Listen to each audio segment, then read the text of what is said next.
Good day, and thank you for joining us for another interesting edition of the program Newsroom this day. Another week of issues in Cameroon with attention in Manu division of the southwest region of the country. We equally had an appointment of an Anglophone Cameroonian to head the gas and oil stabilization or price stabilization company in the country. And then we equally have the non-availability or unavailability of tuberculosis vaccines. Making news in the country Cameroon this week, and the other things, most especially the end of the November session of the National Assembly, with different people giving different versions of how the November National Assembly equally took place in the country Cameroon. My name is Dominic Mememwa Kimo, and this is Newsroom.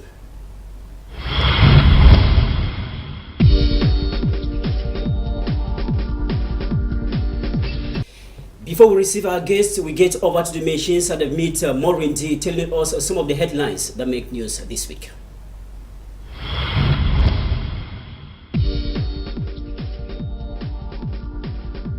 Manfi, capital of Manu division of the southwest region, rated as the most unsecured area in Cameroon. Suspected secessionists continue to confront with government forces, with innocent civilians left alone to pay the heavy price. A situation that have paralyzed all activities in the town, with traditional rulers in Manu division left with no choice than to decry violence in a declaration signed this week. What explains the high rates of violence in Manu division? Newsroom examines the situation.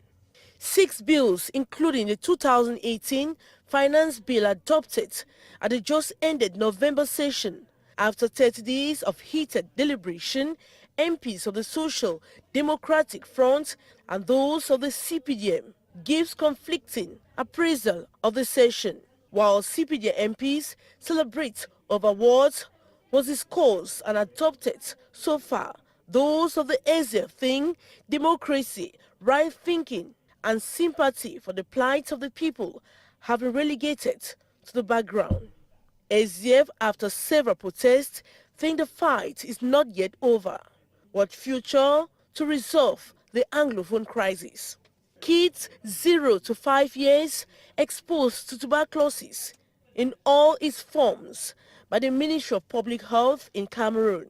The Minister of Public Health, Andre Mamafuda, contradicts himself while in the process of trying to justify the absence of TB vaccines in hospitals. Cameroonians are yet to come to terms with the fact that governments remain unperturbed despite the fact that TB vaccine is absent. What has become of the 1 billion franc CFA disbursed by President Paul Biya for the vaccine?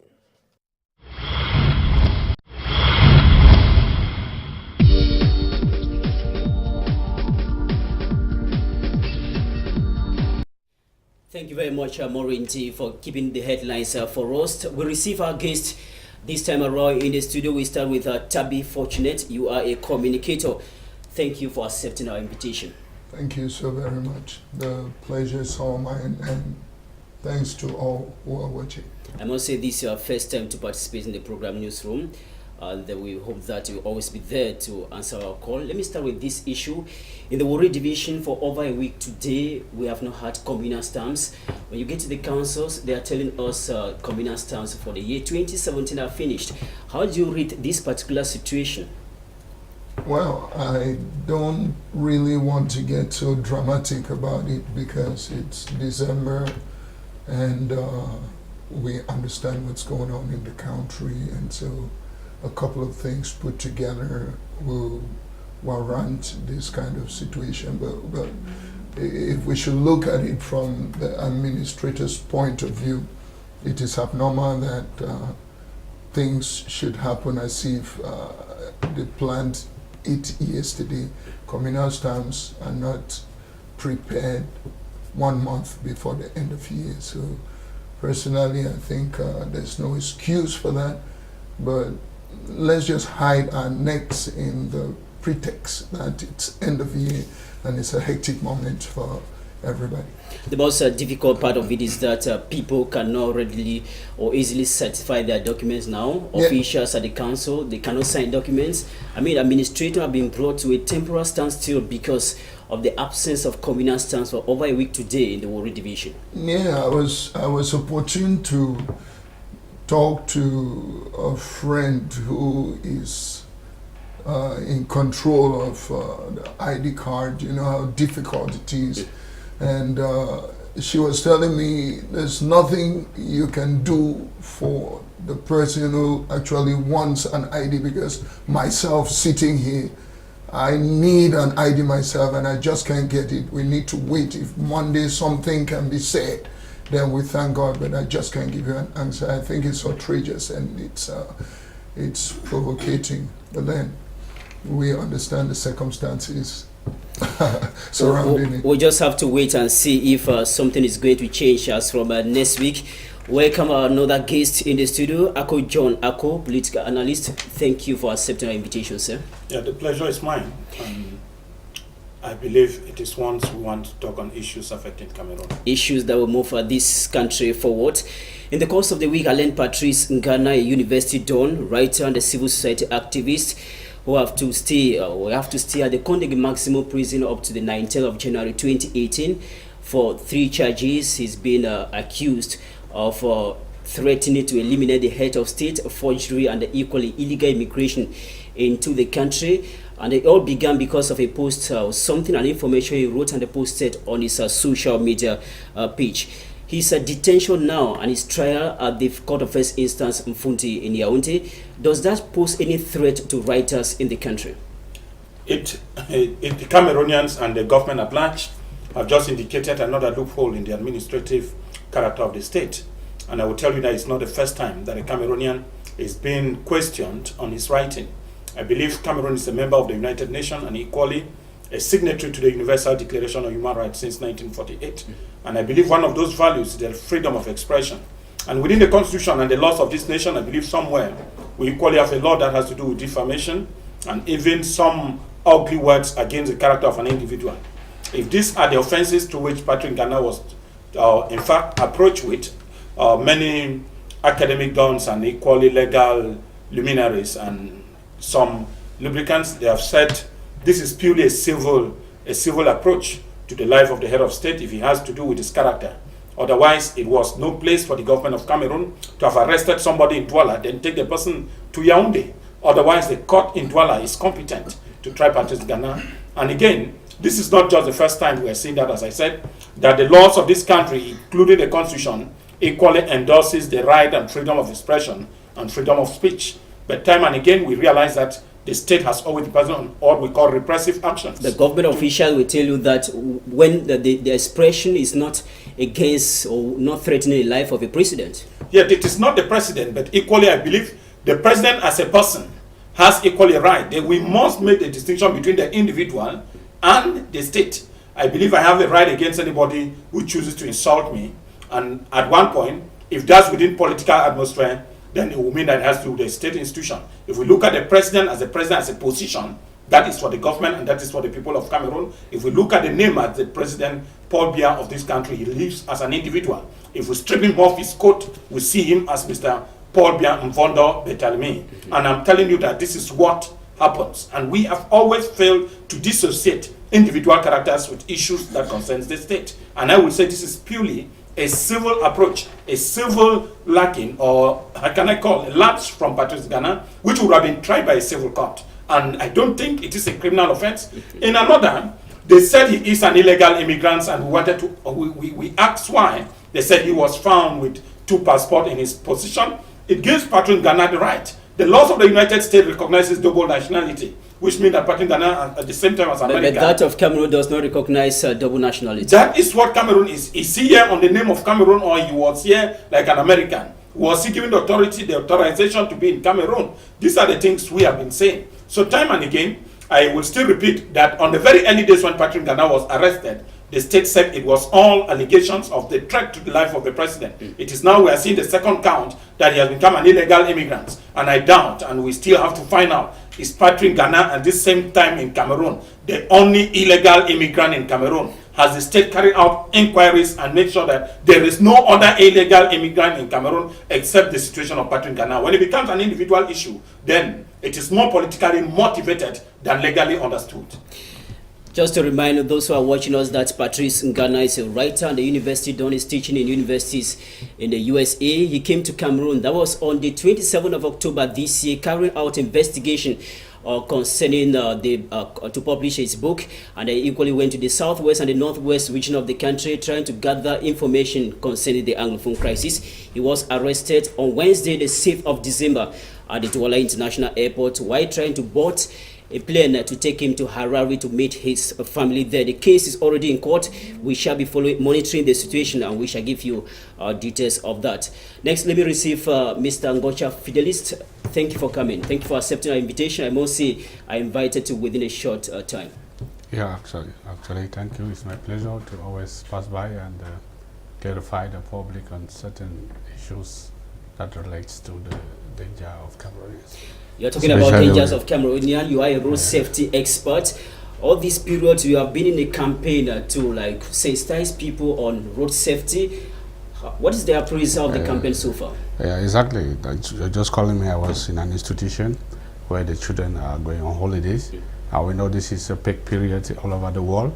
A lot of traffic congestions on the road. So we had some programs that the children were taking an opportunity to express their feelings on road safety, because road safety today in the world is seen as one of the most dangerous killers disease. And the UN says if something is not done by 2030, road safety will become the fifth disease in the world to kill people. So Cameroon government is not left out in it. And that's why we are involved, and we have campaigns outside there to ensure that the public is adequately informed and more awareness is created to ensure those using the road, they should follow the rules in order to mitigate the risk. Now, 2 weeks ago, some passengers in a travel agency in the city of Douala, they had to protest. They came down from the car because they discovered that the state of that particular car was not correct. They were about traveling to the west region of the country. Are there some of the things you are sensitizing people to stand against? Exactly. That was a good behavior from road users.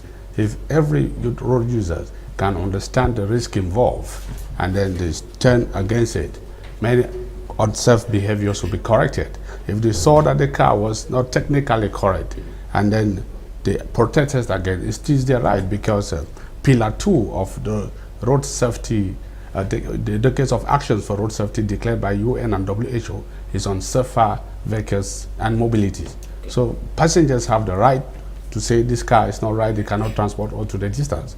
And that is also a failure at the same time to the position of the manager of that agency that is putting an unsafe car to transport passengers, that you are putting the life of people at risk. And that's why we are preaching against that. And the most funniest thing is that transporters in our country are not yet into road safety, because you all agree with me here. When you enter a traveling agency, what you see is chef d'agence. You cannot see below the chef de sécurité routière. Why? Because they are not in it. And road safety is a factor. They're out to make the money. But the risk there, that is the thing. And when there's an accident, they too are losing money because their bosses get damaged. I understand that recently a travel agency in Cameroon was suspended for 3 months, spent just 1 month. That particular agency was called back to resume work. Perhaps those are the loopholes that does not really work in favor of passengers in Cameroon. To me, I will not see it as a loophole. I don't know which criteria that the government use to assess that agency and to reduce their term of sanctions. I would not like to go into it. But what I want to say is, if the agency came back into activity, they should try to regulate it. They should try to show that they respect the rules. They should try to show that their drivers understand what is road risk, and in order to protect the passengers they are carrying, as well as protect the equipment and the materials their bosses are putting at their disposal to control. Thank you very much. They say the road does not kill, but our activity contribute to the death effectively. Tayofa Elvis, journalist, political analyst based in Bamenda in the northwest region of the country. Thank you for coming. Thank you very much, Meme Dominique, and it's another pleasure after a while that I'm coming back to be with Newsroom, especially as I'm present now.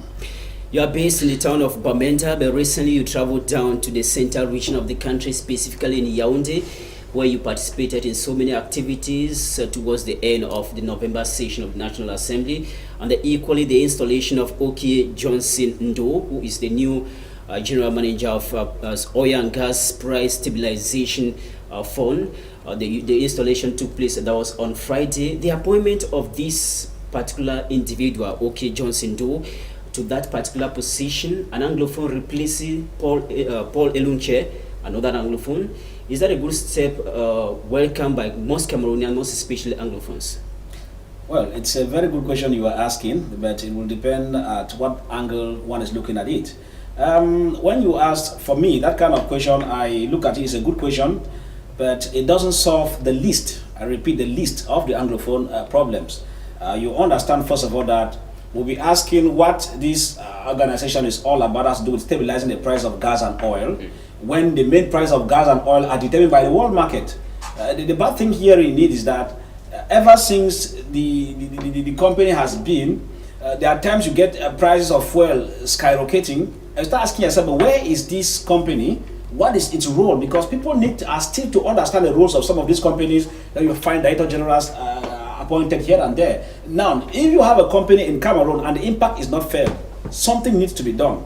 Either the company is not doing its job, or the state has not spelled what such an enterprise or a company is supposed to do. Now, looking at an Anglophone, that is Johnson Okie replacing Paul Elong, the function of this company has no absolute weight as far as creating a direct impact as far as the economy of Cameroon is concerned. If we're talking about appointing an Anglophone at the level of probably the Minister of Territorial Administration, Justice, we'll be saying that something is happening because... So what you are saying now, the appointment is a window dressing for Anglophones? Oh, it's obviously a very fat window dressing, a very big one, because we will look at it. This particular company is under the Ministry of Trade, because when I was there personally, Luc Magloire came there at the Ministry of Trade to do the official installation. So at the end of it, it's not even an independent company as per se. There are other they are subjected to other ministries, which means they still have a long way to go if major decisions have to be taken. So at the end of it, if Paul Elong is taking a decision, for example, Okie Johnson, and the Minister of Trade is not in accordance, who is the board chair of that company, it means it makes no sense. Therefore, I think it's far off than creating any impact on Anglophone crisis. Now, time for Elvis. Paul Elunche has been holding the position of the Director General of the Oil and Gas Price Stabilization Fund, alongside Minister Delegate in charge of Finance for close to 2 years. This cumulation of function, has that affected that particular company? It was obviously affected because I said we have an epileptic government, a government that deals with duplication of functions. And so, but you know that there is a law that does not permit the duplication of function. But then, despite all of this, for 2 years he has been there. I doubt what Paul Elong has been able to do, shuttling between the Ministry of Finance and also the company, the oil and gas price stabilization. So at the end of it, we realize that 2 years, we can fully say that 2 years that company has been redundant. Because when you look at it critically, economics tells you specialization leads to efficiency. And now in this case, you cannot be handling two things. And of course, the position Paul Elong is handling now, as that minister delegate, is also very demanding. You know, Minister of Finance in general is a very demanding ministry. If you add to this one, the output could not have been there. And so bringing in now Johnson Okie is good. He's coming down to concentrate on the price, the oil and gas price stabilization company. But then the question is, what impact has this company given? Those who consume fuel and gas, have they been able to feel the impact? Have they been able to get up one day and hear that the price of fuel has dropped because of the impact put in place by this company? If not, then it's just a window. Perhaps we'll be expecting to see some changes as Okie Johnson Ndo takes over command at the helm of Oil and Gas Price Stabilization Fund. We take a little transition. When we come back, we start our first topic for this day.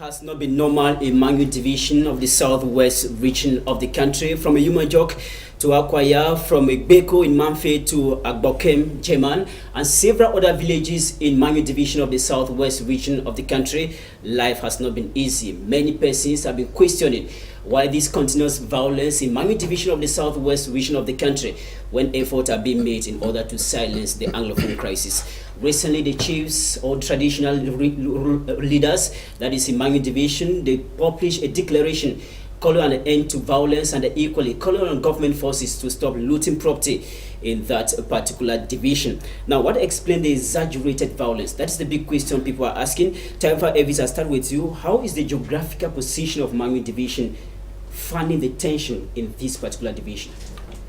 Well, when you look at Mangu division, I happen to have visited the areas affected in one of my facts-finding mission, and I was so disturbed based on the realities I found on the ground.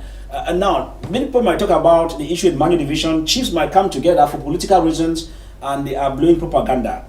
Those who are on the ground understand the realities. I told you when I went there, moving right up to a Ekok border, I felt so sad with handful first-hand information concerning those who are affected. It's a very bad thing when we get into it, because when you get the revelation from the horse's mouth, you start asking yourself whether were this military humane in their actions, or were they just retaliating. I remember for the strategic position of Manfe, you understand that it has borders with Nigeria, of course, closer to Calabar, and of course that's the Cross River State to be precise.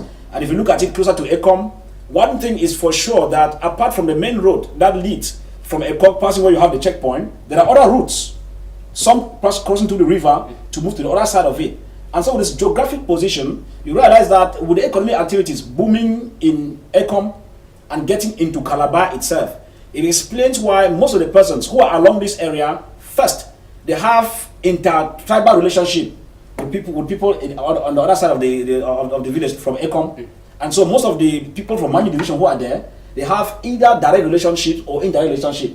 That's why you find them being in a way that they easily find rescue crossing over than remaining when repression comes. And I used to tell, when I was there, I told one of the military officials that when we hear the words in quotes, the Amber Boys, for example, we call them hit and run. Now, what is the situation in Manfe is because the fact that there is easy accessibility. The border is so closed and very accessible, even in using a boat or even on foot. So what happens is that most at times when the perpetrators come in to commit these hideous acts, at the end of it, the military that lands there does not get the people on the spot. So those who are now the poor villagers or the residents in that area are forced to pay the price, which is something we keep on telling the government to review the strategy. If something happens in this area, and for example, there has been an attack, do we come molesting everybody? Because the truth is that those who stand and sit there without running are actually those who do not have direct hand. But those who escape immediately after the immediate attack shows that there's a hand in it. But on the other hand, there are others who decide to move in for fear of repression. And I told you that being in Manfe, having worked on the ground for the past weeks, working on information one-on-one, I saw things that were not very good for human hearing. And of course, you start asking yourselves, what is the situation? Of course, we always say that, like Margangele used to say, the police is your friend, for example, but we have not been able to see that.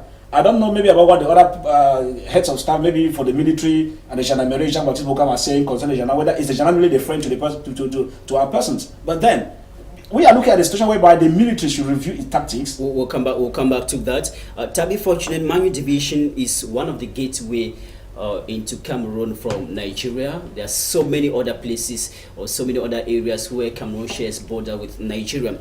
Now, the Minister of Communication on several occasions repeatedly has mentioned that suspected secessionists go strategize in Nigeria, come back and attack in Cameroon and go back.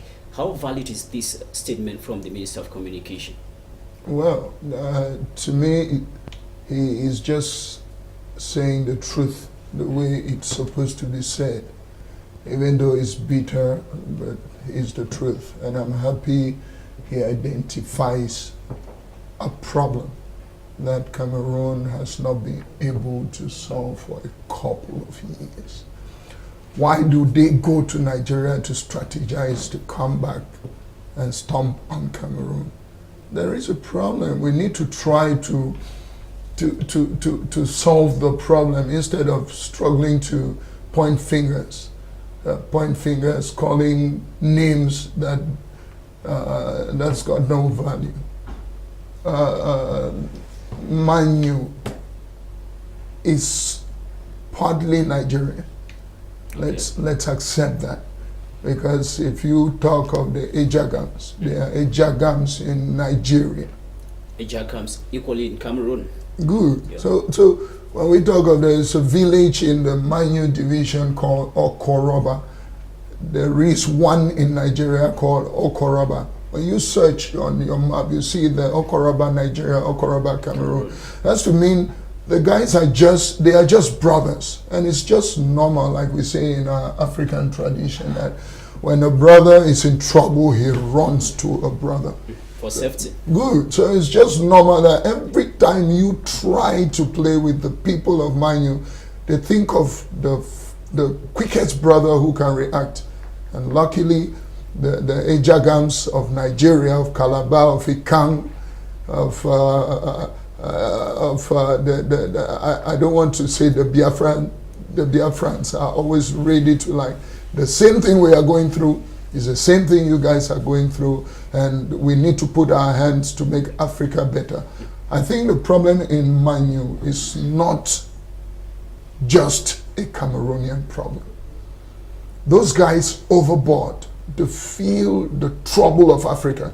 That's why when you knock on their door, they respond like Africans. Like, so what you're going through, we're going through the same thing, then we can make a better team. So what I'm saying is the situation of Manu, the positioning of Manu, is a place that the government would have taken into consideration so fast. If we look at history, we discover that I want to credit the guys of the Northwest. But when we look at the Southwest, those who've always stood like, okay, we are showing our face and acting, was the guys of Manu. I don't want to go quoting the Agbombalas. I don't want to go quoting the SCNC, Chief Tambe. I don't want to, I can just go on. So when you have this kind of area, it's like in a family, you have that kid who always stands up to say, no, we are not eating rice today. To be very conscious about their rights. You need to know that this area is a no-go area. So let me try to always take things serious when it comes to it. When they get there, because of the killing of, I don't know, 1 or 2 6 Ishendabs, and you start malhandling the guys. It's like you've forgotten who you are treating. There's a man that you slap and the guy like sits quiet, but you know the result is not going to be easy.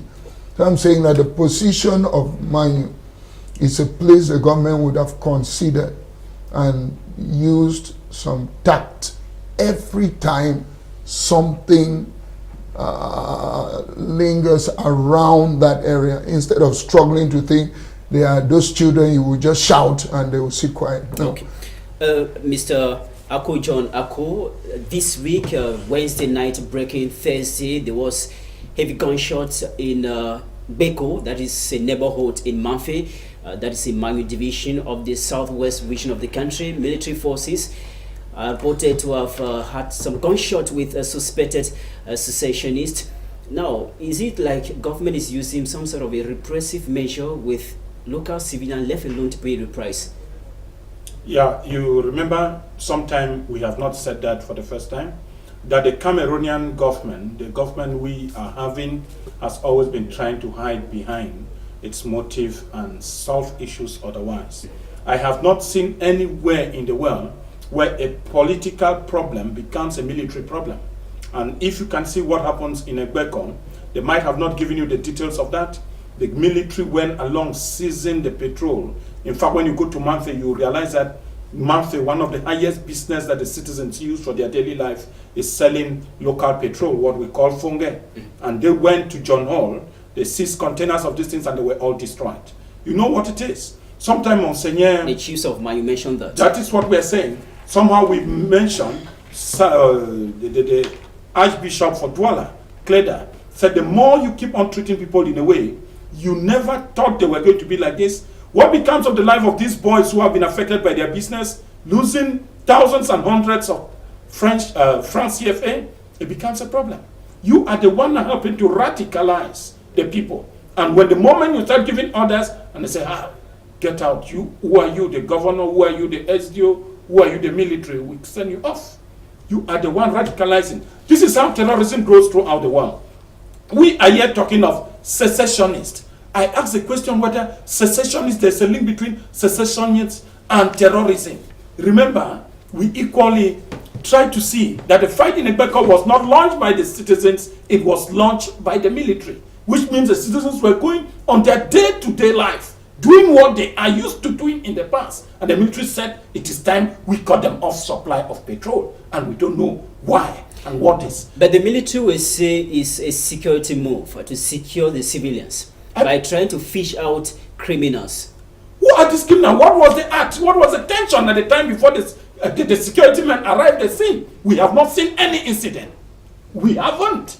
We have been reported of the shooting in Dadi village by the air forces. We haven't heard of any incident at Dadi within recent weeks. I mean, for the past 1 week, we have not seen where the civilian has attacked any place in the whole of Manu division, but we have seen military actions in the field. They are getting off the target. We said the military, the state of Cameroon will need to revise its strategy again. I will accept with what Latabi has just said. You will imagine that I begin to wonder that Cameroonian government is forgetting the region they are acting on. There will be zones that are going to be inaccessible. The government is aware that there are places in Mamfe they cannot get there except by air. And you tell how many people will you transport by air and where will you drop them? It is quite a different zone. And again, you have a lot of heavy streams, fast running streams. You have a very tiny road, just the one road that leads us to the border. This is not the only passage. He said of the Ejagam, there are also the Bokis. There are the Bokis people of Manu, and there are also Bokis of Nigeria. All share the same life. They have intermarriage, and the children live on both sides. We need to use a different strategy. And I'm telling you that following the interchange of services, even educationally wise, a Manuman is highly informed when it comes to academics, and they know what they can do at any moment. You can still help to tell them equally to abandon what they were doing, and they will take the other options out of the wood. They will respond to it better. I believe there is time for dialogue. I don't know why the government we have has so great unwillingness to negotiate. This is what we are saying. We are still waiting for dialogue. Mr. Ngosha Fidelis, last week some military men, that is element of the Rapid Intervention Battalion, they gave some gift school materials to some students in Akwaya subdivision. Their intention is to create a friendly environment, encourage the students to go to school, and equally encourage those that are running away, that have gone to Nigeria, to come back for peace to reign. Is that a step for reconciliation? Yeah, I think that is a handshake of a friendship, which is good to encourage. But when you do that and then there are riots again, the people will be afraid to collect. So, but I think that the Cameroon government has the power and the strategies on how to solve the situation at hand without killing people. The government has all the system, what it takes to investigate and have what is going on, to unveil those who are hiding. That alone can, they have the techniques. Can convince those that are running away to come back? Everybody, even us here in Douala, we are staying here because there's peace and harmony here in Douala. If they say there's riot here in Douala, everybody will start looking for a way to go to this village. Nobody will stay. Even if a friend was giving you bread, you'll be afraid to take the bread and eat. How do we convince Cameroonians that are running away that peace is returning for them to come back home? Yeah, except when the riot is put... When we still see military men invading neighborhoods in Mamfe. When the riot is put to an end, those running away will observe on themselves and then they start coming back with nobody calling for them. Yeah, but what I'm saying is that the government has all what it takes to investigate and unveil those who are on the ground and doing those things, so without brutalizing the innocent ones. To be fortunate, what might be preventing the government now from really investigating and bringing out the root cause of the issue? I'll answer that question starting from something you said. Peace is returning. And Mother, what's peace? Peace with military men? There is no peace with military. That's what the military say. When giving the gift, they say peace is returning. Is that a valid statement on the part of the military? Dominic, humanitarians give gifts, not military. When there is military, there is a need for safety. There is a need for the military. When you study the structure of the French states, the military is the casse-tout, like they say in French. The military is not the négocie-tout. When you see military, it means the police have failed. The police is the British culture. The gendarme is the police of the Frenchman. The military is the casse-tout. When they come, they don't listen. As a peace is coming back, I marvel. We are on TV. Let's just be true. Like my brother said, there is a way to get about this thing. There is a people, these people have been touched for a couple of reasons. When we talk about the Chief Justice who went to jail, is somebody from Manu. When we go looking at, they didn't start touching that area today. When I talk of Agbombala, they've been touching it, and then this is just like the big pot of soup. They finally like stormed, like, okay, we'll do the worst. I think this is not helping. Peace is not coming back. Humanitarian give gifts. Military don't give gifts. I want to hear that we went to give gifts and the population stomped on us, beat us. We were humanitarians. They beat us up. Look at wounds. And today, let me say something Cameroon is ignoring. The strongest, I call it the eighth power, has come. The social media. So don't deceive us. We are aware of everything. I'll come back to you. Taifa Elvis, recently after the killing of 6 military men and 2 policemen in Manu Division of the Southwest, the senior divisional officer for Manu Division signed a release calling on some villages to quit their respective, some villagers to quit their villages and go elsewhere for safety. Can we say that what we are experiencing today in Mamfe is as a result of the earlier call made by that senior divisional officer? Well, you know, before the senior divisional officer made his speech, even the governor of the Southwest, we know. That's why I like my brother saying we should not hide things. Now, he talked about social media being the 8th power, which I agree with him because this is a communicator who was already online. Before the statements, they could be making amendments on the statement and misinterpretation. Administrative languages are not political languages. Administrative languages and military languages are straight to the point. And so before the governor came up and then, you know, they were trying to withdraw the statement or trying to modify it, the news had gone. People had taken to their heels. Now, one thing is for sure, that's why I say that the military needs to revise the strategy. Each time you are sleeping at night and a movement takes place around your area, now you know automatically that before they do, you must disappear. That one is automatic. Because now when the military stops there, as a storm there, anybody around the area, around the affected area, becomes a victim to be molested. It's really a culture. So therefore what we're saying here is that communique played a lot. And that's why I said when I went there on the ground, I saw even disabled who traveled kilometers upon kilometers. Disabled, traveling kilometers for safety. If I tell you this, you will not even believe it. But you can imagine that by the time the military storms, remember, the military now, especially in Manu Division and in the North Southwest, they are not respected of persons. We have had an MP, an SDF MP who was molested in Santa. During this period, when the curfew period was there, he introduced himself, he is a phone, he is this and that, he is an MP. They told this is house just few meters away. They said, Mr. Man, you will sleep here until day dawn. You get the point of view. So we are getting at the point whereby the military is helping to terrorize the area and to amplify the Anglophone crisis than bringing a solution to it. Something needs to be done by the powers that be to revise their military setup. Else, we are heading for the unknown.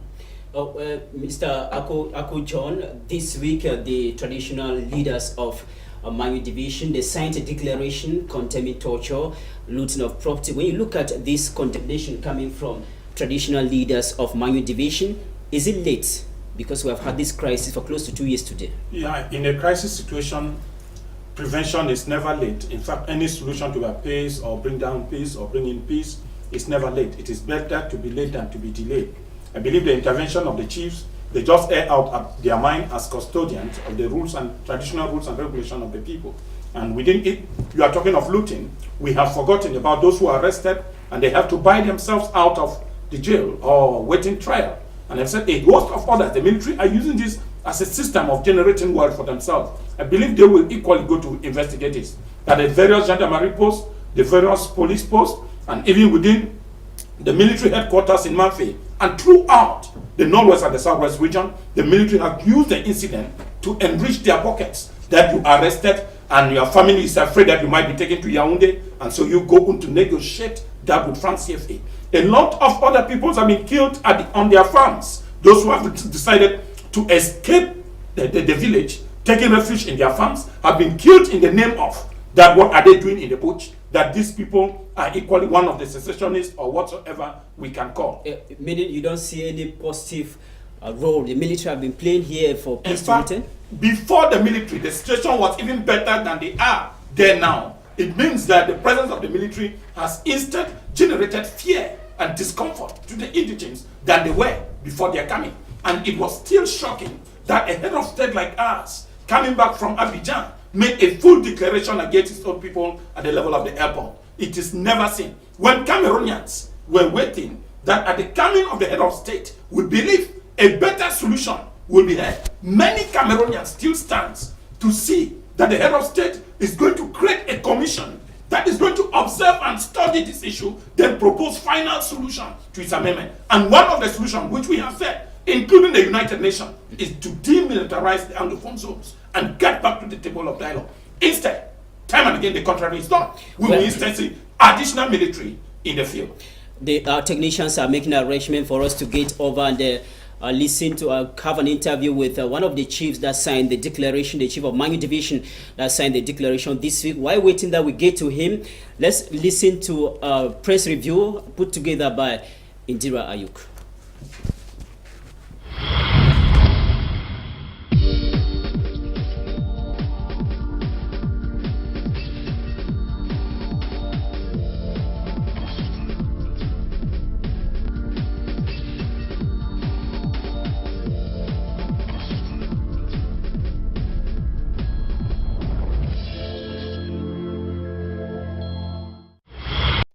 We have our communities that have been attacked. There are excesses that are going on. We are not against the security and defense forces because they do so in the name of our community.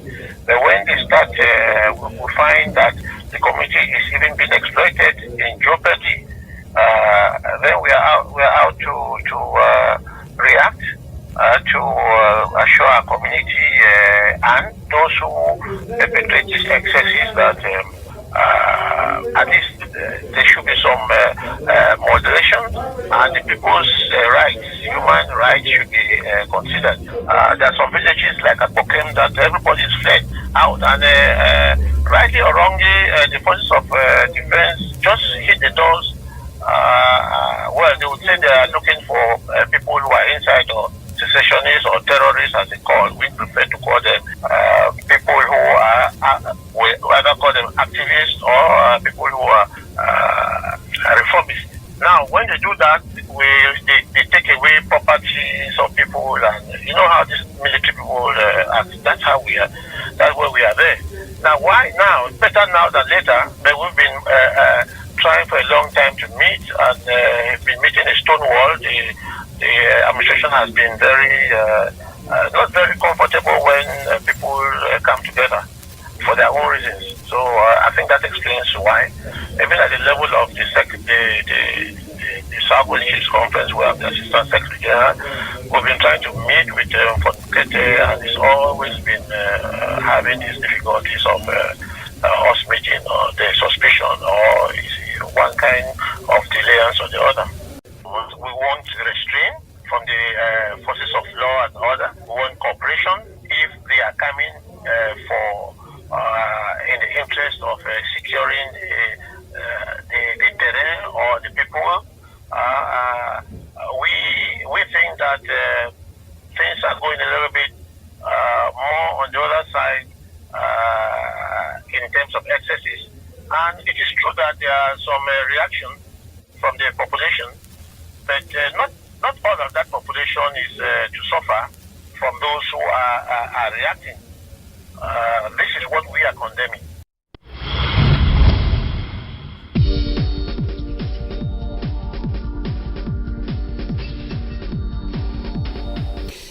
As most have corrected there was an interview granted to my colleague Dimorin by His Majesty Tagni Robertson. He is one of the traditional rulers of Manyu Division that signed a declaration this week condemning the activities of the military and the equally activities of people they call activists that have been terrorizing the town of Mamfe in the past days. Tabi, fortunately, when you listen to Fontani explaining there the decision taken by Fonds of Manyu Division to stop tension, they have been calling on government for dialogue. This is a call that many Cameroonians have made in the past 60 months. How will government react to this call of the traditional leaders? I think it's just it's a paradox, because this call is not a call of today. I think everybody has been calling for dialogue. I want to do a small allusion to what happened in Zimbabwe. I want to say what happened there happened in Cameroon before, because we had Anglophones who were annoyed. They were out of themselves, beaten beyond repairs, but they kept on saying, we don't want violence. And they kept on telling the government, please, we wish to talk with you. And the government decided to, let me call it, postpone the talk till Jesus comes. So this call is just to remind the government that the people are ready to leave a no military zone. That is my point today. Let's have a Manyu Division without the military. You heard what the chief said. Mm-hmm. We're struggling to take things like normally, and we had gunmen knocking on the doors and brutalizing. It's not fine. Before we go out of the topic, Mr. Ako, John, demilitarizing the Manyu Division of the Southwest and the rest of the Northwest and the Southwest, would that be a step to the solution?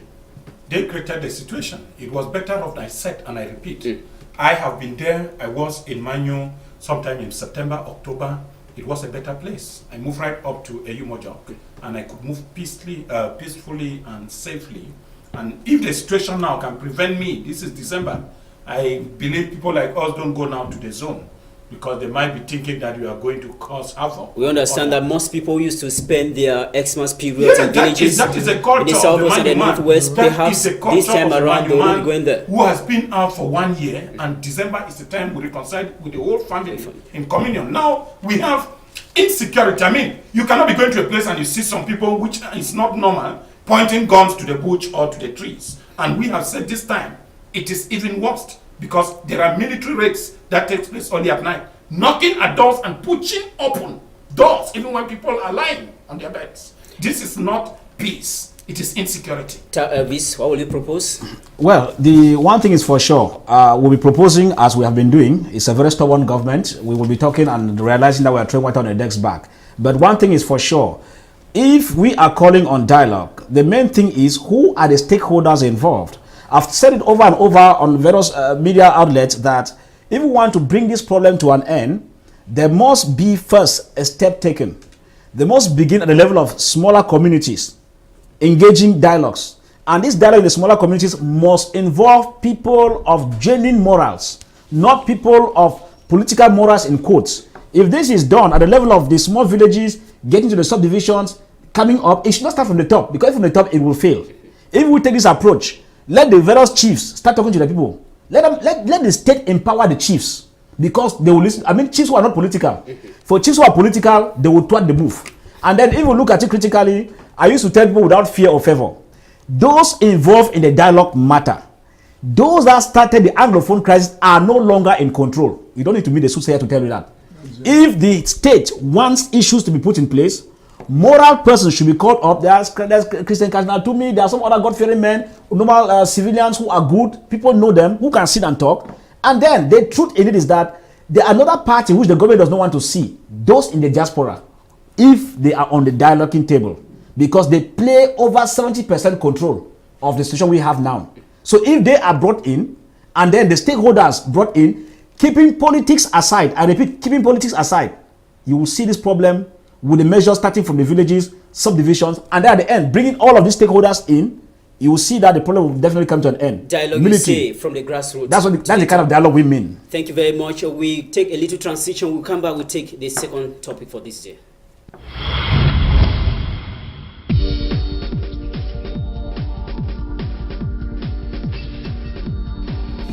History pages will not forget the November National Assembly that took place in Cameroon in 2017 because it was marked by several happenings ranging from the fire incident that burned down a greater section of the building of the National Assembly, the open boycott of the plenary session of the November, the opening plenary session by Social Democratic Front parliamentarians. We had cases where the parliamentarians equally disrupted on several occasions the activities at the National Assembly. We had an MP of the CDU that thrown an object warning a parliamentarian of the CPDM party. There are so many things that happened during the November session of the National Assembly. Before we debate on that, gentlemen, let's watch this report bringing some of the high points of what marked the November Assembly. Over 4,000 billion francs CFA Cameroon 2018 state budget declared adopted by the Speaker of the National Assembly after failing to silence vuvuzelas and whistle noise produced by SDF MPs while at the rostrum of the National Assembly. It is the first in Cameroon National Assembly that the overwhelming majority of CPD MPs have outrightly careless of views of other MPs, with the Speaker, Honorable Kavairi Jibril, twisting again the arm of the standing orders of the House.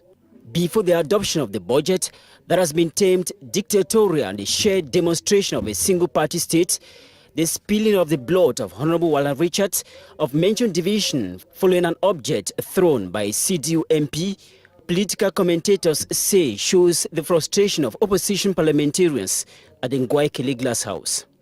Honorable Patricia Hemin Tumainu Ndamjoya, saturated with the continuous denial by the Speaker of the National Assembly for her to speak, decided to vent her anger by throwing an object. Though she missed her target, the Speaker of the National Assembly, another colleague still from the CPDM party, paid the price.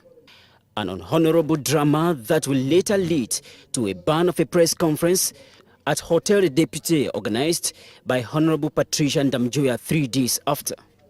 MPs and senators of the Social Democratic Front, despite all struggle, both diplomatic and physical, to convince the two law-making bodies to discuss the Anglophone crisis, failed. The Prime Minister remained the key victim of the non-acceptance of the item on the agenda for debate. SDF MPs practically interrupted Philimu Yang's socio-economic and political speech for the country for next year 2018.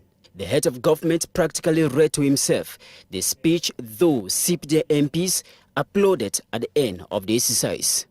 Before disrupting the session several times, SDF began by boycotting the opening plenary session of the Assembly, an action that failed, thus giving room for active disruption. At the level of the Senate, heated verbal confrontation that almost went physical between Senator Assam Obam of the CPDM party and Senator Jean Sumelo of SDF over the Anglophone crisis portrays how different Cameroonians reason out the crisis. Senator Obam is quoted to have called SDF MPs as secessionists, threatening to order his son, a military man, to pull the trigger and kill at least 30 Anglophones. Threatening statements that the President of the Senate, Maxengiat Njifenji, silenced through dialogue. Tension at the National Assembly, some pundits say, successfully germinated on the ashes of documents and other material things consumed by flames in one of the buildings at the National Assembly. A gigantic fire incident that for close to 1 month, the cause has not been made public by the administration of the National Assembly. Worse still, With the death of Victor Yene Isumba, Secretary General of the National Assembly, report of the investigation might possibly witness another delay. Several mishaps through design or accident marked the November session, with many Cameroonians arguing that the law-making houses have been transformed to battlegrounds with little expectations of something good to come out of the houses.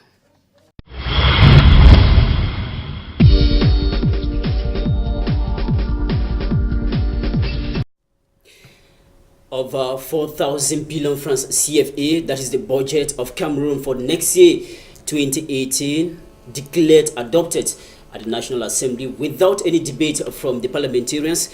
Taifa Elvis are just coming from Yaoundé. You witnessed the closing ceremony of the National Assembly, a budget adopted without debate from parliamentarians. How is it going to affect Cameroonians next year? Well, I think that there are many things that are wrong, and our intention here has always been to put things right where they are supposed to be. You understand that when it comes to the budgetary issue, everyone as a normal Cameroonian has a say on it. Because I am saying this because you also have people misinterpreting, probably some saying c'est nous des députés qui ont validé ça, ce n'est pas nous, vous les journalistes et tout ça. But they have to understand that the budget has an impact on the life of Cameroonians.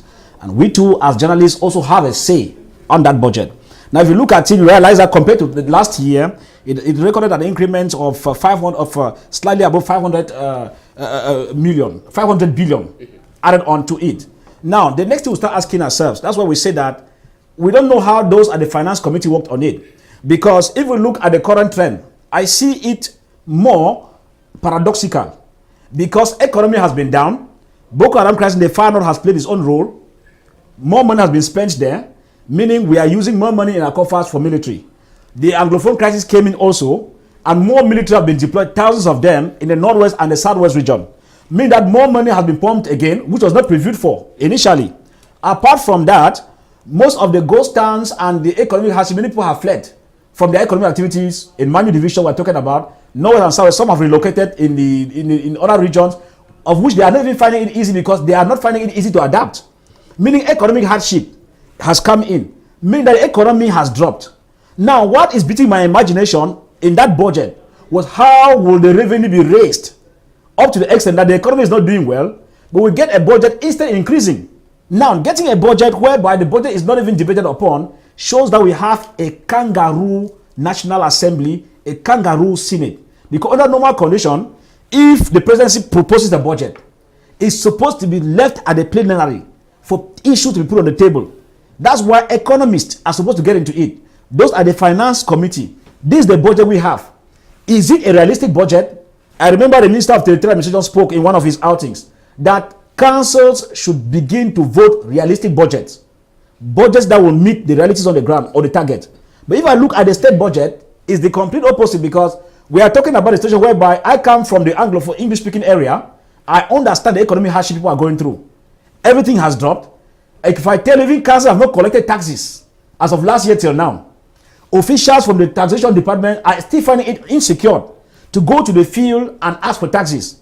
Mondays in the Anglophone area, what is commonly called Culture Sunday, has created another economic hole. So if you look at it critically, how does a budget get to this point far above that of the previous year when economic hardship is coming in? It means it should have been debated, but something went wrong somewhere. Mr. Ako John, in the speech of the Prime Minister giving the economic, political and financial situation of the country, of what is going to happen next year, he made mention of the fact that the 2018 state budget we must be focused on trying to construct infrastructure or football infrastructure ahead of Cameroon organizing the 2019 African Cup of Nations.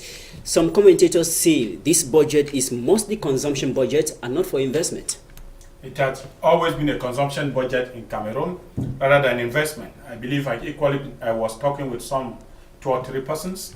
Cameroon hosted the Nation Cup in 2019. It was not in 2019 or in 2018 that Cameroon was told that it's going to launch this event or host this event. With others, we thought these projects were supposed to have been laid down. In fact, they have been coming into the same budget this same year. Constructing and hosting media for the female AFCON was equally part of the state budget last year. and we don't know what infrastructure we had to add to what we are going to have in 2019. Remember, there is also this propaganda that we might risk not hosting the African Cup of Nations. And because when people look at it, the number of infrastructures we're supposed to have before this period is still, you are journalists on the field, you still wish to see. It's left to the Confederation of African Football that to is decide. what I'm saying. The inspection team of the football infrastructure is One thing we need to look with the We're still budget waiting. in Cameroon, I will hold on with Cletus to tell you that it is not a matter of propaganda. We needed to see that there have been a slight and non-achievement of the objective of last year, and then we try to see what we are going to achieve. Meaning, within the government we have as the executive power, they draft the budget, they defend the budget, and never as members of parliament like us at the National Assembly, when you see what the SDF and others try to do, stopping them to give realistic figures, because there is even a propaganda again passing on that the budget voted was inflated again somewhere with about 15 billion francs CFA, which was not originally instituted in the budget. This is what SDF have been trying to do to keep our lawmakers at the limelight of decision making. We are told that in a regime, when there is the executive, the legislative, and the judiciary, these organs must watch over one another.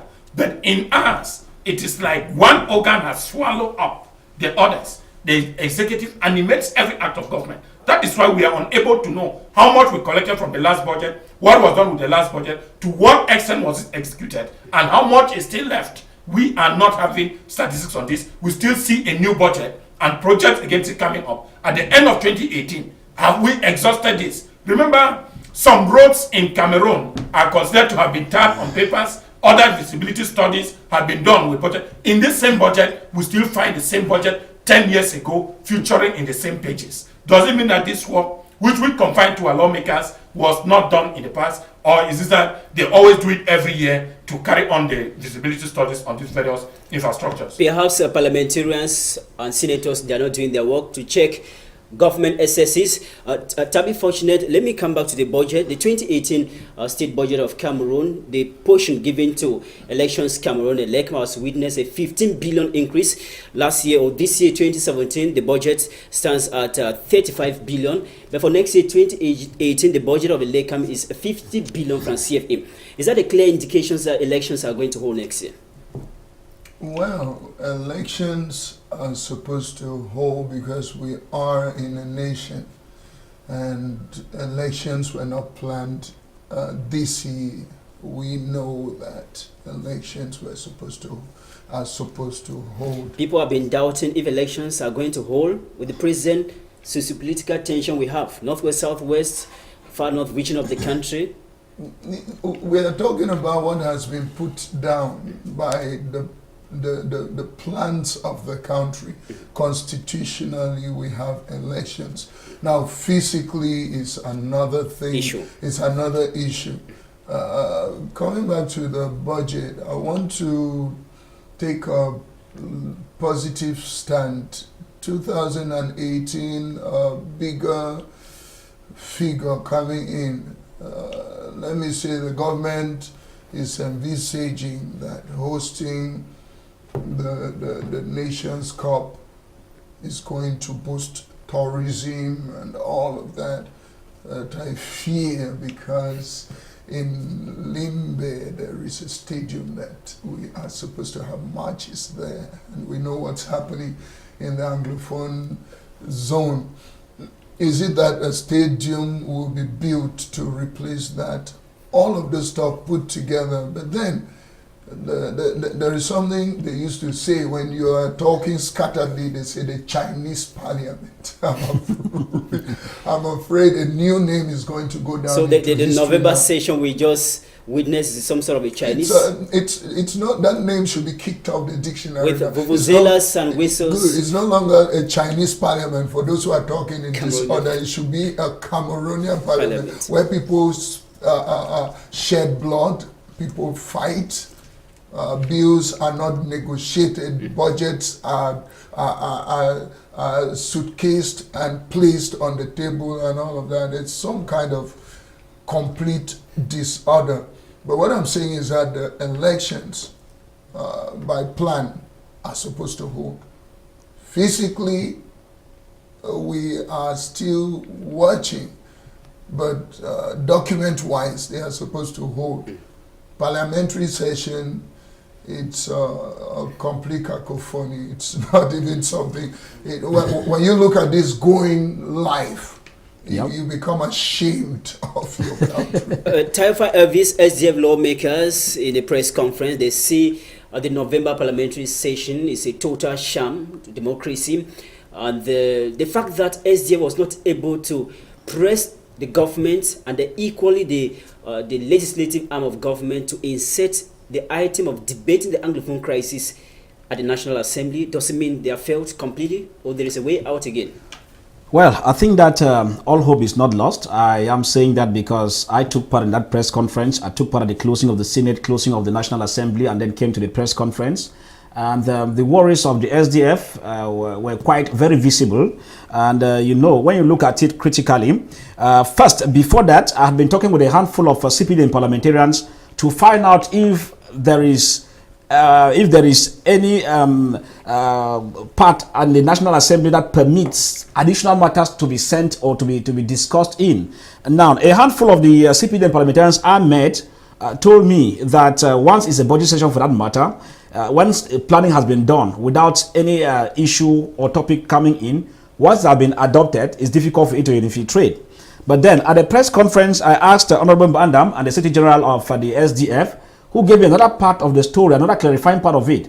They said there are provisions in the National Assembly, likewise in the Senate, whereby emergency matters could be inserted, not necessarily going through the normal plan. So at the end of it, when I get one part of the parliamentarians giving me another version, then I get another part giving me now another version that shows that a part is supposed to be inserted, you get to understand that to an extent, there are different interpretations. There are different interpretations at the level of the standing order. But now, the way I look at it, I realize that even a handful of some of the CPDM parliamentarians I spoke to off the microphone, many of them expressed the worry for the Anglophone crisis. But now I realize that what most of the parliamentarians are doing is that most of them are respecting party lines, which means to the detriment of the people.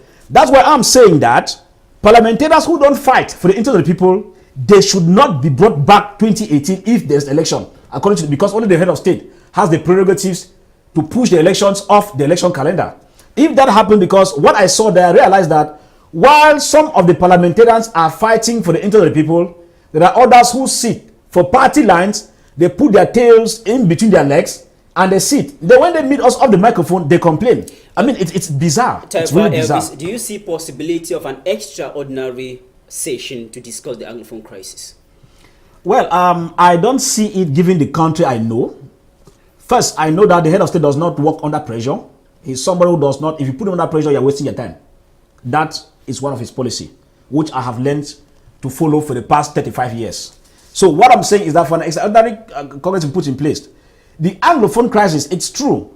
That's something that was supposed to have been discussed. The bad thing in it is that there are Anglophone MPs who understand the crux of the matter, who live the difficulties in the Anglophone crisis, but when they go to the National Assembly, they see that nothing is happening. It's a bad signal. On the other hand, there are a handful of French-speaking parliamentarians who understand the Anglophone crisis even more than some of the Anglophone MPs themselves. It is a sham. I was the other time talking with an MRC, Honorable Sop Lazar, Wuri East. And I also spoke again with another MP for UDC Party, Far North. They explained the worries of the Anglophone crisis. These are persons who are far off from the areas where the things are taking place.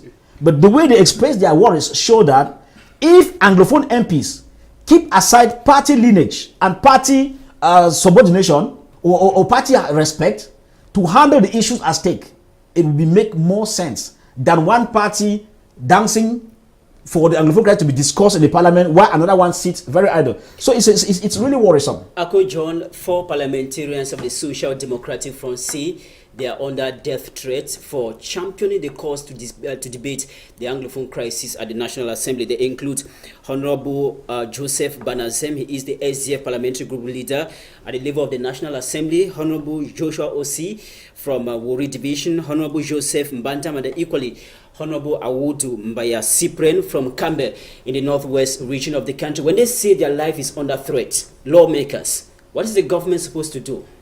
Normally, they have what we call parliamentary immunity. You cannot threaten the life of a lawmaker in Cameroon. If those such allegations are true, the government has on its own side to carry out proper investigations and, if at all, establish the case or the findings, which should be made public. But since we have, I call a dictated assembly, a dictated senate, an executive body, which is generally animated by one person, until the head of state will give instructions that such investigations What should be can done? take place. What should be done if what can take place when a life of a parliamentarian is being threatened? I said the things remain simple. If such allegations are verifiable, then what we call the police force has the right to carry out the judicial police, proper investigation, and the case established. They cannot be talking from without. But you know the country in which we are. Sometimes I have said the right to freedom of expression in Cameroon is what Cameroonians know, but freedom after expression is what Cameroonians don't know. And this is where the state comes in.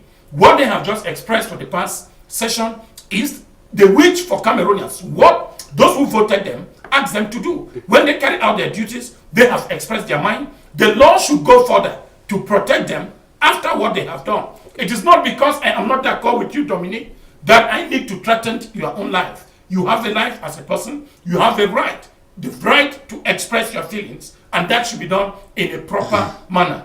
No other place else. I will quote, like you remember Joseph Weber said, there is no parliament that people will live not to talk. If we cannot talk in the parliament, then we can't talk anywhere. Now, this is a center for debate. We talk to, we're lucky that we're on television so we can talk, even though they are not talking in the parliament. We talked to one of those that have been threatened.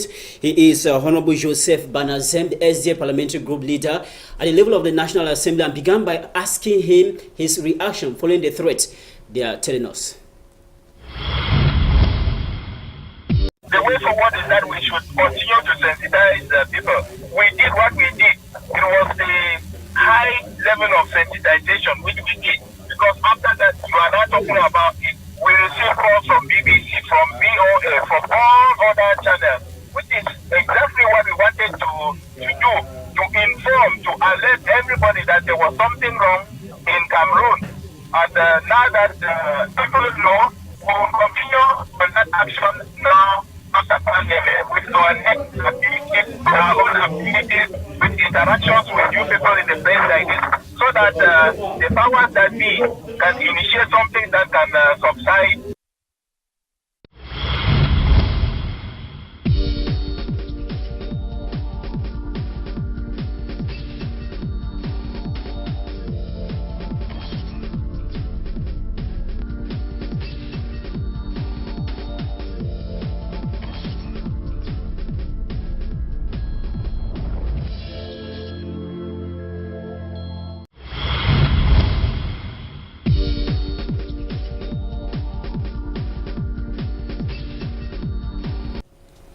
That was Honorable Joseph Banazem.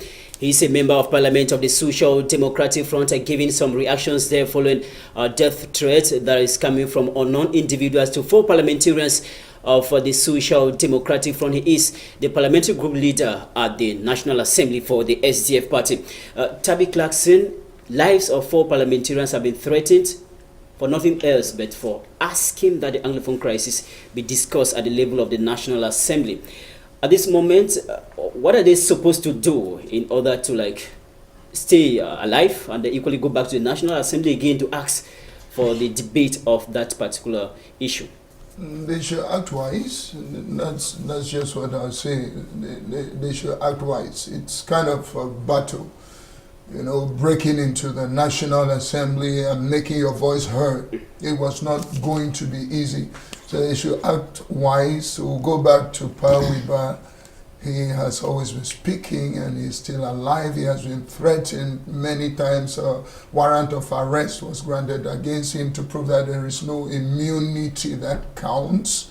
We have seen a Chief Justice jailed for many months. There's no immunity that exists. What I would say is that it's a battle, and since it's a battle, you need to act smart. You need to act smart, be on the watch.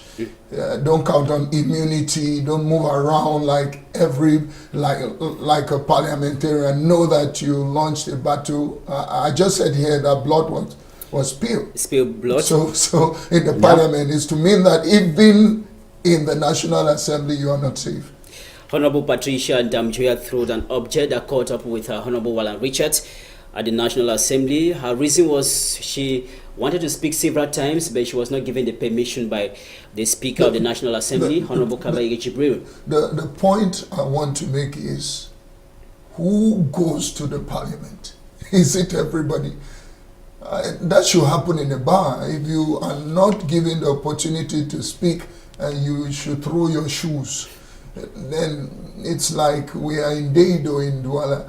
That was not the best way to react. Well, it happened. It happened already? It happened, but I think we should learn a lesson. She apologized to Honorable Wallan Richards, but our target was not Honorable Wallan Richards, it was the Speaker of the National Assembly.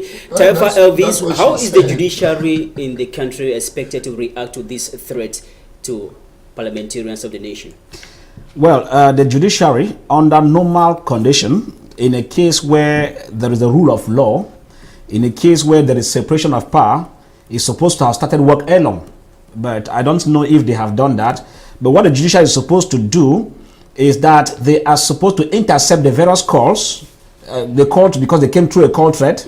Whether known or unknown, there are IT specialists when it comes to criminal investigation who can track down a particular call and from which direction it came from. Perhaps that is why Cameroonians identify all their telephone numbers. Well, that's perhaps, but they have not got to that level, because that level they are still sleeping when they keep on embezzling money every day. So, but what they need to do now is that at the level of the parliamentarians, if the judiciary is really to do its job, it's supposed to have started the investigation as of now, and in the course of the investigation, the judiciary is supposed to have ordered the executive to increase security on these persons while investigation is going on. Okay. Meaning that they are supposed to be paramilitary troops, both in uniform and not in uniform, around them and in their activities. Securing them. For now, till when they discover that the investigation must have gone through. If the judiciary does that, it means they will be doing their job. But the question is, where these calls coming from? If they're coming from a particular quarter and the judiciary gets there, we start asking ourselves, if these calls were coming from a particular high office, does this judiciary, as per se, still has that audacity, that power to get even into the quarters and fish them out? If that be the case, because the fear now is, if these parliamentarians are they complaining of threats, how about me and you are common people? That's why I usually tell people that when we speak here, people don't love Cameroon more than us. All of us love Cameroonians as they love. But unfortunately, sometimes you speak here and people start haunting you for reasons you cannot tell. We pray that you not be haunted.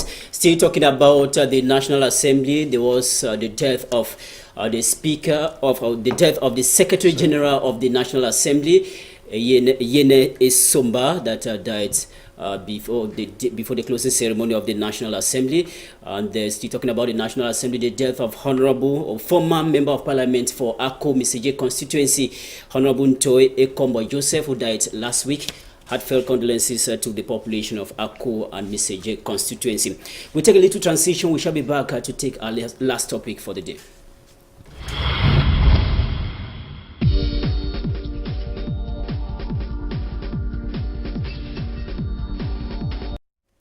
We talk health. There are no vaccines of tuberculosis in Cameroon as of the moment for kids 0 to 5 years. That is a declaration that was made by the Minister of Public Health, Andre Mamafuda. He mentioned that in his first release that he signed, he mentioned that they have given command for the company that is producing the tuberculosis vaccines to produce, and they're saying that so many people have given command in that particular company, so producing that of Cameroon was to take a little time. But in less than 24 hours, the president of the country disbursed the sum of 1 billion francs CFA for the purchase of this vaccine. Tabby Clarkson, to information concerning the absence of tuberculosis vaccine for kids 0 to 5 years. Which version should we believe now? That there was no money to purchase the vaccines, or government have given command and the production is taking some time? When you analyze what the minister said, like a writer, you discover that it's just to to answer to a question. There is a question, you just must say something. They say in psychology that when you ask somebody a question and he looks by the left before answering, it means the person is searching for a lie. But when he looks by the right and gives you the answer, he's saying the truth. If you watch that press conference, honestly, you discover that you are a minister, you have a microphone in front of you and a question is asked, you just must say something. Does it sound real to you? The company that's supposed to fabricate is fabricating for... We are talking business here.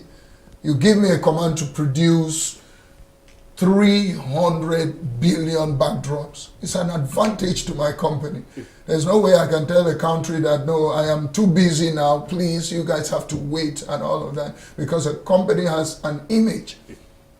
He did not give the name of the company that is supposed to fabricate the vaccines. He did not give the name. That's to prove that there is no credibility. You would have said, okay, Canal de English is supposed to produce, and they have said we should wait till the 5th of, I don't know, this so that people can investigate. Good, so people can investigate. So it was just a melodrama to find fix. We're running out of time. Just to mention that we have been at the delegation of public health in the Littoral region several times to get any official come explain this point to those that are watching us, but many of them say it's a political issue and they can't take the risk of coming on air to explain this particular situation.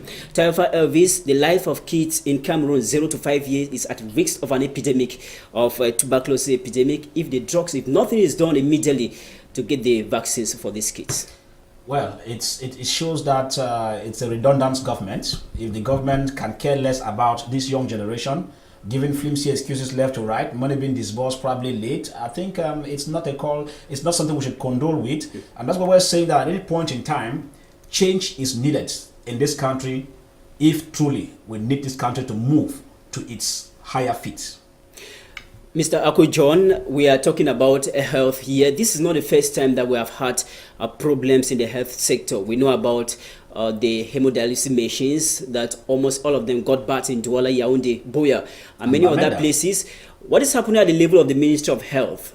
Health, which is the most important thing that we have before doing other things. It is not just the domain of health. It is just one of the problems Cameroonians are facing. There are a lot of problems. We even realize that some schools too will lack classrooms. In some schools, students are studying under mango trees and others under shades. So it becomes a problem. It has happened in the domain of health. And I believe there is a communication problem in Cameroon. And that at the end, communication is not flowing from those who have the information to where information is to be given. You just said something. In the Manfred crisis we just ended, the DO gave a different view, the governor was giving a different view. We are now at the health domain. You realize that the minister made a declaration that the production and the company producing could not, but while in the few minutes after, or 48 hours or 24 hours after the head of state was disbursing budget and the company becomes available to produce the drugs, doesn't mean that it was no money or that they just wanted not to tell Cameroonians that the state was poor. And so he needed somewhere. A country where we live on propaganda and lies telling. I have said sometimes 35 years, this country has learned to tell lies than any other regime in Africa. Thank you very much. I think this is what keeps Cameroon better. We need to work this country. I'm saying, let me insist, that what we are doing here, we are making solutions and proposals that can help Cameroon to last for the next century, and not solutions that can last for 2 days, 3 days. When you take such solutions, I call them perishable solutions. We need to invest in Cameroon for a century. Thank you very much, Mr. Aku John, for coming, for accepting our invitation and your contribution. Thank you so much. The pleasure is mine. Tayofa Elvis, traveling from Bamenda to Yaoundé back to Douala to discuss here. We thank you so much for coming. We thank you. While spending special greetings to the people of Bafanji who are celebrating their cultural annual cultural event, and people of Meta, my village, who are currently holding their Mekuda meeting. Thank you. Tabby Fortunate, thank you so much for coming and sharing your views with our viewers out there. Thank you, bro. I like the honesty of the program and the poignant nature. Will always be there. Thank you, Canada English will always be there. We thank all our technicians that made it possible for us to have this good program this day. My name is Dominic Meme Mwakimo. If you miss out on anything today, never mind. Sunday from midday, you shall be able to watch this program in its entirety. Thank you. Have a nice weekend.